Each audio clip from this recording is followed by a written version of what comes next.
2014 has been a phenomenal year of change.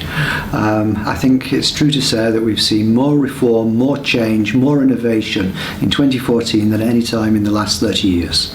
The new European Commission has changed its internal structure in terms of Directorates General.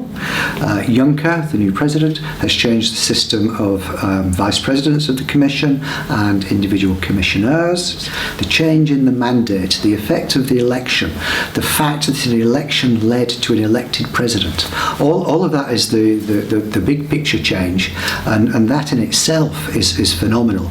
But then you add to that the other reforms which have taken place since the entry into office of the new Commission on the 1st of November, and I think you've seen another wave of change. So I think it's very important to, in a way, to start afresh when looking at the European institutions, and I think there's a lot of very high expectations about how the new institutions will adapt over the coming years.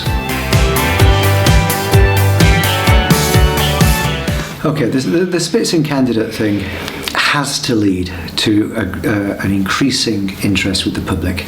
Jean-Claude Juncker, the new president of the European Commission, has said very clearly this is a last chance commission.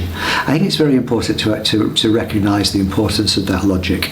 If we don't get it right now, if the European institutions don't get it right now, if the European Commission doesn't deliver now, then I think the legitimacy of the entire European project is on the line at a time when the European Union is more needed than it has ever been needed before. So I think it's very, very important that the European institutions connect with the public.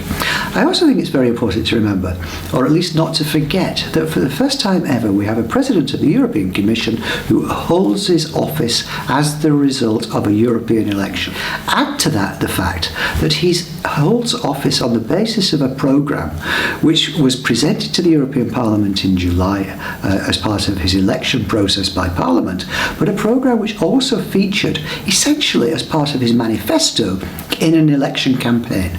I think these are very important things which, yes, of course one can question the extent to which the European public recognise and understand, and of course not everybody is intimate with the process which the European institutions have gone through, but it's a start, it's a beginning, and it's about reconnecting the European institutions to the European public. Europe is challenged. The economic crisis, austerity, the rise of the countries outside Europe means that Europe needs strong leadership, and small individual states of the European continent cannot do that themselves. We need to work together. This doesn't mean homogenising everything. This means recognising the beauty of our diversity while also working together at the things that we are better at doing together.